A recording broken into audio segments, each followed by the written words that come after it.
I am bringing greetings from the Philippines. I am thankful to God for this opportunity you have given to me to minister to you. Though virtual lang, but kabalo ko nga ang Espiritu sa Diyos naara sa atua. Bisan na ako sa Pilipinas, but we have the same spirit, the same faith. Nagpasalamat ko sa Ginoo sa inyong kinabuhi. Nakita na ako that God has been faithful sa inyong kinabuhi. The past days, the past week, naka-experience mo mga victories. Ug salamat sa inyong commitment in supporting the ministry sa church ninyo, sa ministry sa Matag Pamilya, and your presence ninyo karon nakaka-encourage na. Di ba nakaka-encourage to see brothers and sisters gather together nga gasimba o gahatag pasalamat diha sa Ginoo. So salamat kaayo sa inyong kinabuhi nga nakita na ako sa Facebook nga matinumanong kaayo ang Ginoo o nakita ko na ako nga how you are supporting one another. So with that, I give thanks and bring back the glory to our God who is faithful and loving. Sa pagsugod, allow me to read Luke 17, beginning verse 11 to 19. Luke 17, beginning verse 11 to 19. And if you have your Bibles with you, please read with me in silence. Verse 11. Now on his way to Jerusalem, Jesus traveled along the border between Samaria and Galilee. As he was going into a village, 10 men who had leprosy met him. They stood at a distance and called out in a loud voice, "Jesus, Master, have mercy on us." When he saw them, he said, "Go, show yourselves to the priest." And as they went, they were cleansed. One of them, when he saw he was healed, came back, praising God in a loud voice.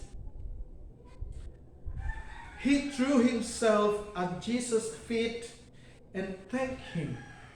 And he was a Samaritan. Jesus asked, "Were not all 10 cleansed? Where are the other 9? Has no one returned to give praise to God except this foreigner?" Verse 19.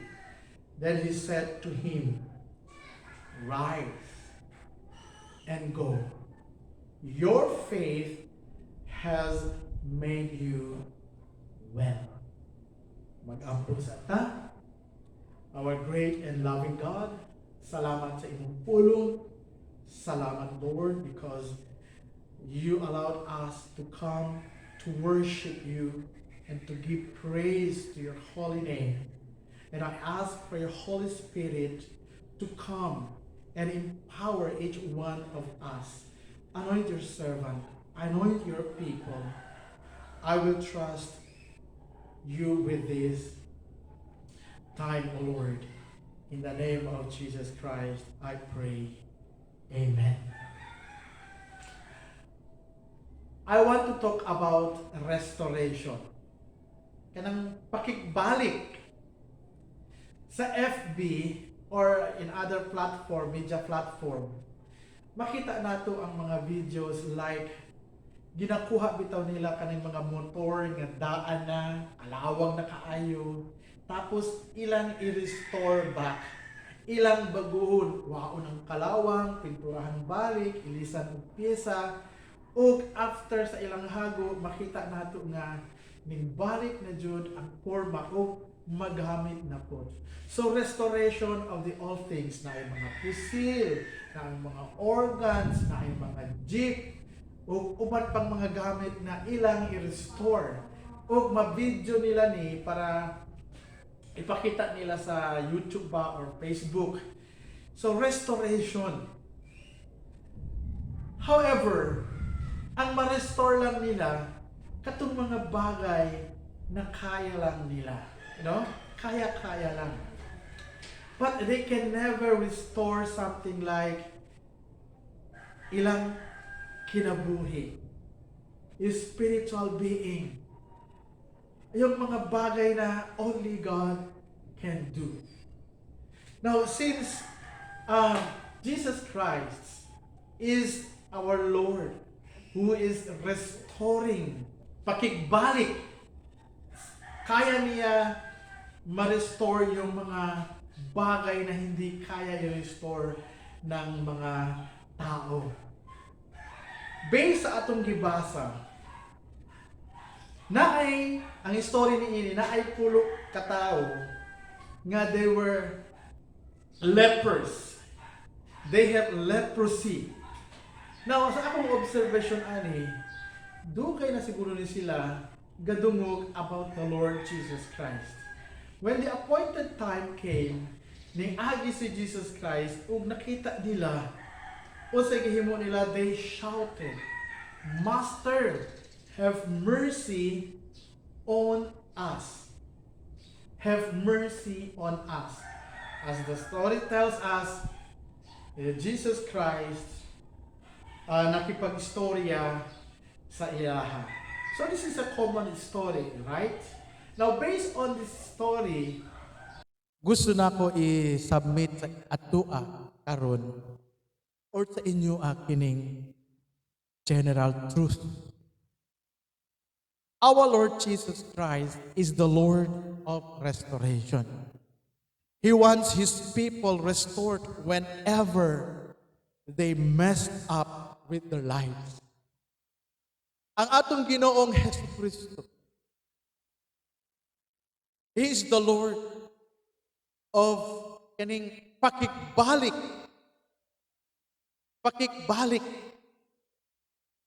sa mga butang na kinahanglan ipakigbalik. Like David, he cried out, create in me a clean heart, O God, and renew a right spirit within me. To restore unto me the joy of thy salvation, and renew a right spirit within me. Naagay tayo mga igsuon, mubagsak jud ang tao in one way or the other.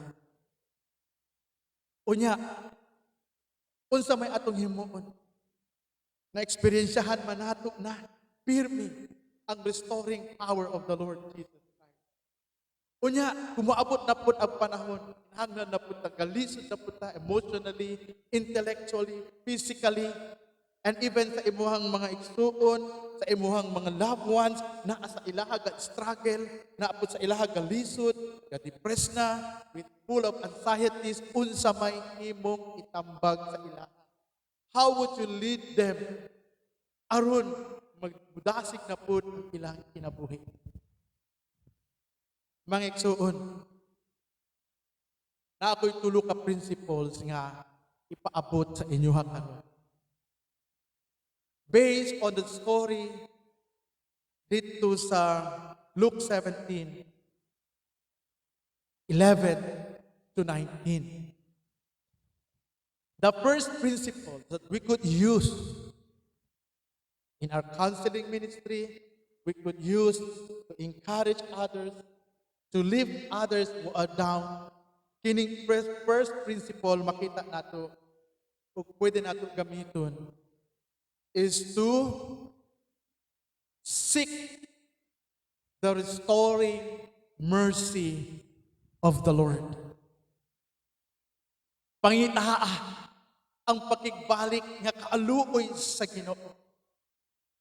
You know, kining mga 10 lepers, dugay na ni sila with their situation. When they heard that Jesus Christ is coming, unsay gihimo nila? Siguro istorya sila. Naana si Jesus. Naana si Jesus. At a distance pa, ha? At a distance pa. They stood at a distance. They called out in a loud voice, Jesus, Master, have mercy on us. Dugay na siguro ni sila galong to be restored, to experience the healing. Apan nakabalo sila nga si Jesus Christ makahil man na igahom. Agi ng Jesus Christ in a distance, singkit sila, have mercy on us. Ang kaluoy sa Ginoo, ilang gipangita or gipangayo niya sa Ginoo. Mga igsuon, diri sa Pilipinas, common kaayo ang story. Daghang tao nga depressed, daghang tao nga anxiety, ka worry sa uban. Pero I will give you an example nga common kaayo, daghan mga parents na victim ini, daghan pod mga dili lang parents ang ilang mga anak usually kanibitaw mga sa mga college girls and boys unsay mga common failure nila nga dili sila makatapos sa ilang pag-aaral. Ang pinakabukad kaning usa ka college girl nga nabuntis, dili ba bukad ay na siya problema. Unya daghang tao wala sila kabalo unsay himuon. They resorted to itago, abortion, dili musulti sa ilang parents, mu drop na sila sa ilang klase, mulayas, wala na sila kabalo. They are now beginning to be down and depressed. Unsa may imong isulti sa ilahang igsuon? Unsa may imong ikatambag sa ilahang igsuon? Hinaot pa today, na anak ka ikasulti sa ilahang mga igsuon. Lead that victim to seek the mercy of the Lord. Ang pakigbalik nga kaluoy sa Ginoo maoy atong isulti anang college girl, bayhana nga na biktima. Because the Lord will not reject that kind of person nga willing kaayo mo bow down diha sa Ginoo, pangayoon ang kaluoy sa Dios. Nga daghan mga igsuon nga biktima wala na naka-move on. Og dala nila na sa with all their life. Dala nila ng mga experience. Apan, kung mahimo lang, kung naapa may mga hingana, pwede pa lead them to seek the mercy of God. Aron mo restore ang ilang dignity. Mo restore ang ilang kinabuhi. Lisod mang gini kay magkaulaw man kuno to siya, di ba? Mga pangitapong hingana. But lead them to seek the mercy of the Lord upang ma-restore ang kanyang buhay emotionally. Ma-restore ang kanyang buhay intellectually unsa pa man. And that kaning tawhana mo acknowledge ang gahom sa Ginoo. Sa diha mo dawat niya ang kaluoy sa Dios. Dili lang na sa college girl nga naangang mga experience. Uban pa laing mga experience nga dili maayo o maoy magbutang sa alanganin ang ilahang kinabuhi. Kung unsa man na wala nakabalo, kinsa man na wala nakabalo, pero daghan na sila. Naatay mga personal struggle nato. Naatay mga butang nga struggle nga dili nato masulti sa uban. Dili nato pwede pinilantaan spoken request. But when we kneel down and call the name of the Lord, labi na ang iyang kaluoy, na ay chance pa ang usa ka tao na ma-restore din. I-challenge nato atong pagbulig. I-challenge na atong let's challenge ourselves. Try kung naa pa sa imuha. Kung naapat ako, ang nagalisod ko, nga gusto nako ibalik to worship, prayer, in relation to giving, in relation to ministry, sa unang kung kaayo ka ba? Excited ka, ayo ka? Unya, nag-anam ko kawala, and you want it restored. Gusto ni mo nga, Lord, gusto na ako mahimog nga prayerful o naay time mo basag Bible. Sa una, sige basag Bible, Lord, pero karon nawala naman to. Have mercy on me. O Lord, pwede pa di ay. Pwede pa di ay. Tungod ni Jesus Christ na alam kanunay. Ready to embrace those who are calling, asking for His restoring mercy. Naalang si Jesus Cristo, always ready sa mga tao muduol sa iya, mutawag sa iya, para sa iyang pakigbalik nga kaluoy. May igsuon, hinaot pa, kining prinsipyo, ato ni i-personalize, ay wala ta kabalo, kanun sa ang tao, kanun sa ko, or kamo, mubaksak, physical, apan salamat sa tungod sa iyang kaluoy, tungod sa iyang grasya. Kung ato ning isabuhay, we can call on the name of the Lord. And God's power will always be there. Kapasalamat na sa Ginoo. We prayed hard.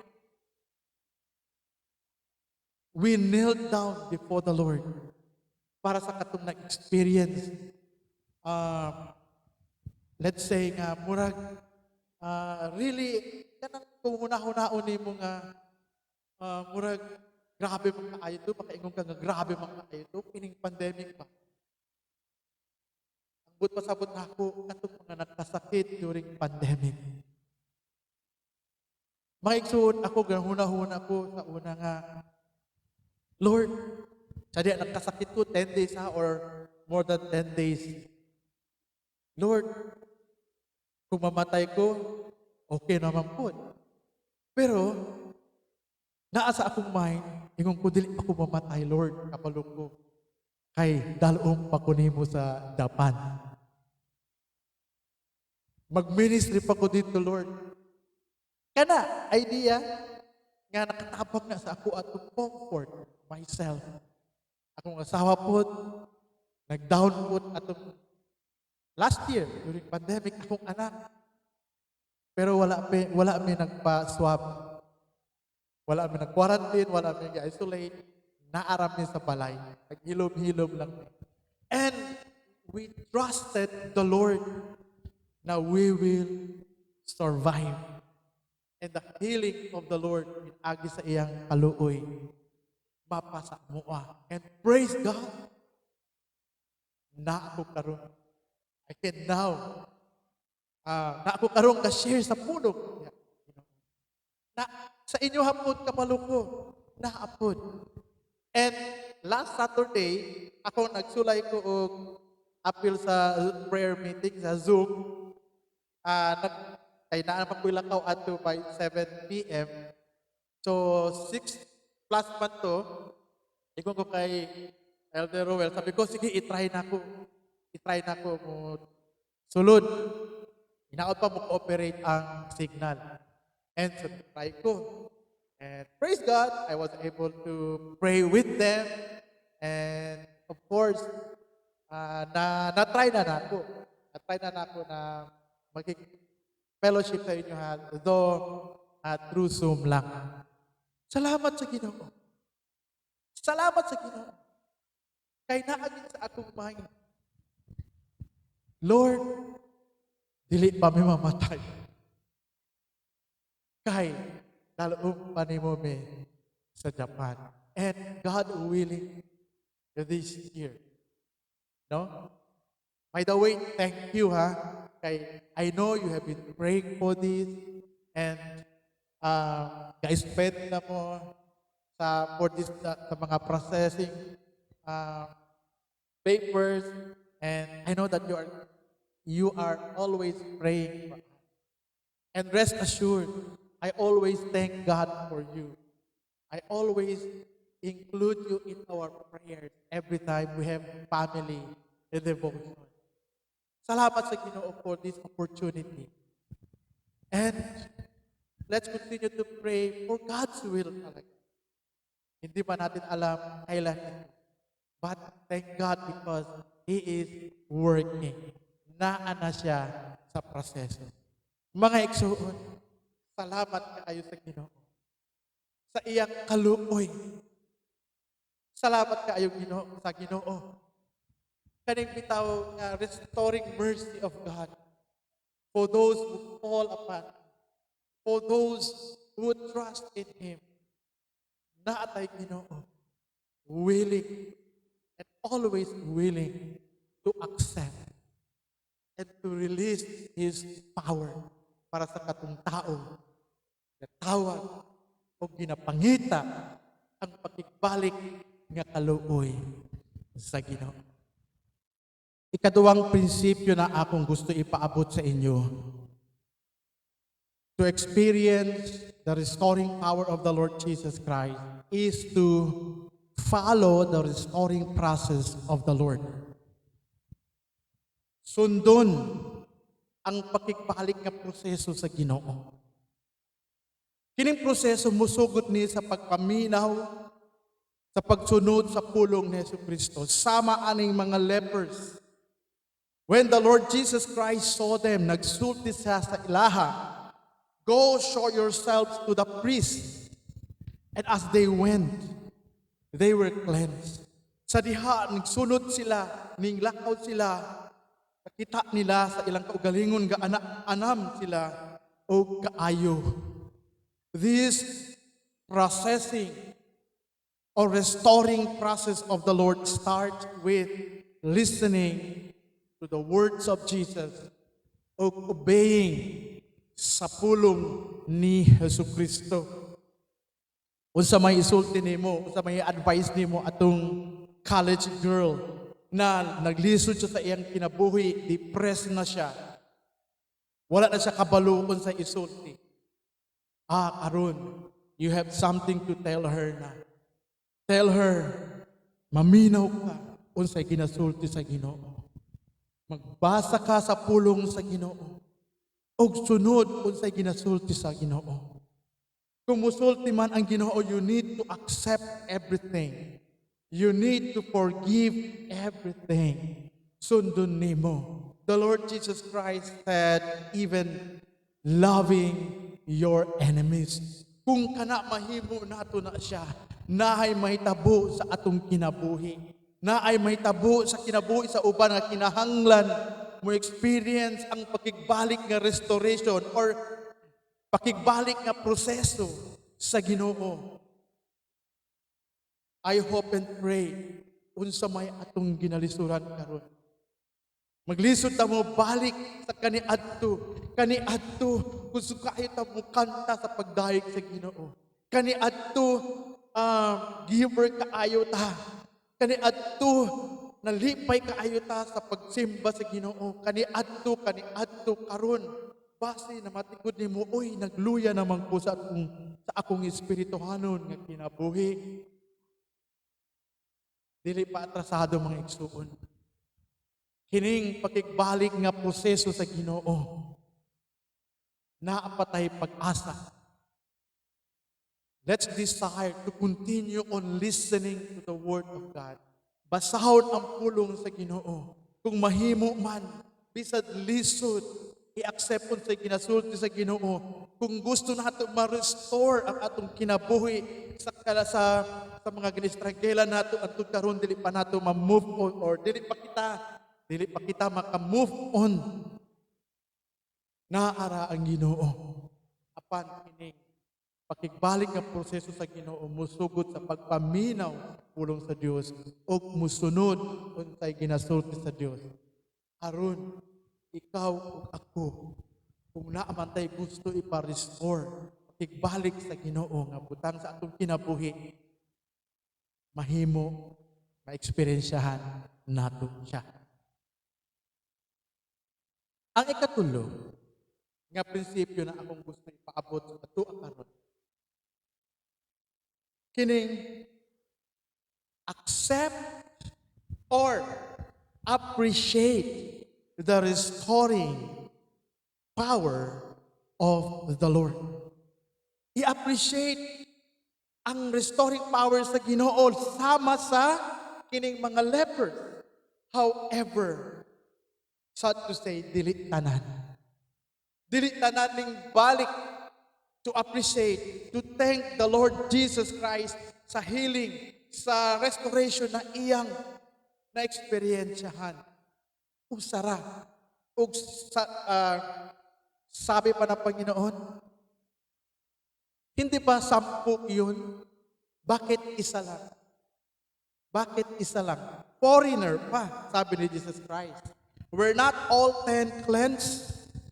Where are the other 9? Has no one returned to give praise to God except this foreigner? Then he said to him, rise, go, your faith has made you well. Ang restoration pala mga igsuon, muabot ang panahon, you will and I will always be well. Kung ning-agi man ta, mga kalisod or mga struggles o mga butang or heart-breaking experience, the Lord will declare, rise and go. Your faith has made you well.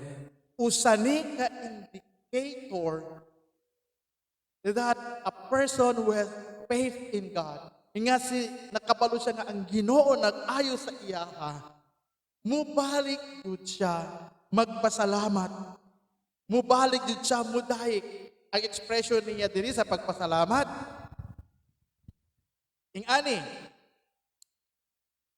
sa diha nakita niya si Jesus Christ, he threw himself at Jesus' feet and thanked the Lord Jesus Christ for the healing or for the restored part of his physical being. Appreciate the power of the Lord Jesus Christ. Ang pakigbalik nga gahom sa Ginoo, i-appreciate nato na para magpadayon ang magpadayon ta mo experience ang kaayo sa Ginoo.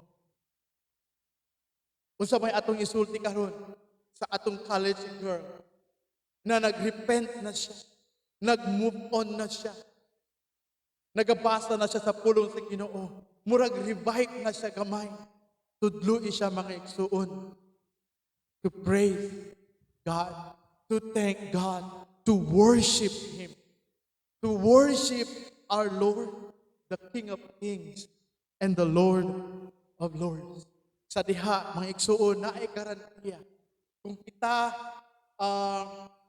pasalamaton, kung kita grateful and thankful sa gihimo sa Ginoo, magpadayon ang kaayo sa Ginoo sa atoa. O na ay garantiya diri igsuon.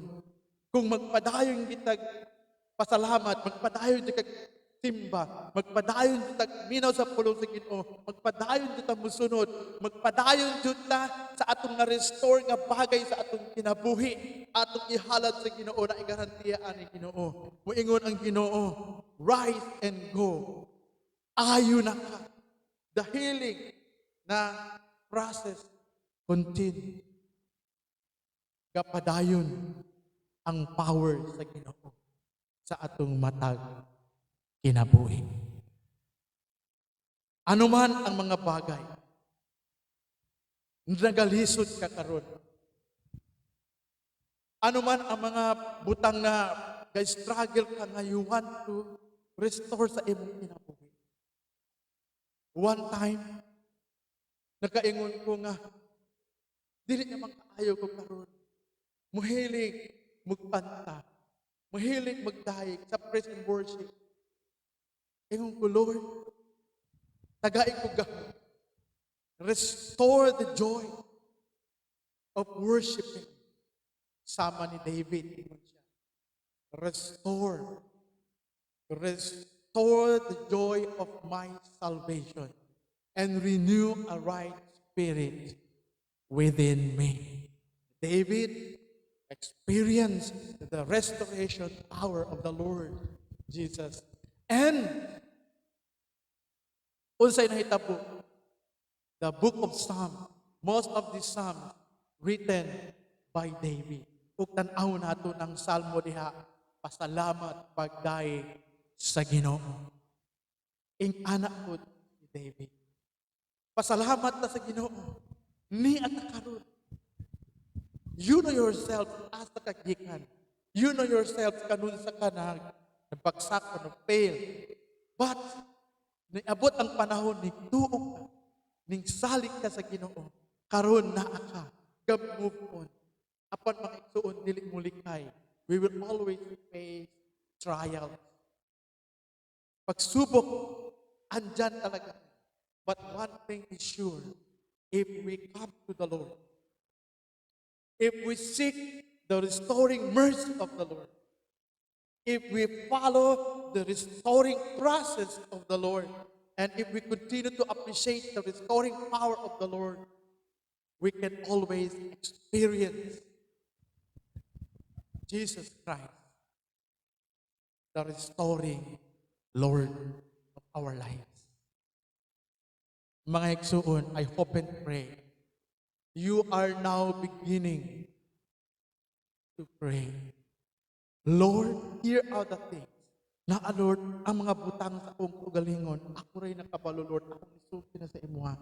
Gusto ko, Lord, mubalik na ko. Gusto ko, Lord, mo restore na ko yung aning mga butang. Unsa man na, mga igsuon, what are the broken things in your lives that you want God to restore? Yes, He is very much willing to restore you. Start today by seeking the Lord's restoring mercy. Follow the Lord's restoring process and do not forget, appreciate the Lord's restoring power. Be restored in the name of Jesus Christ. God bless us all.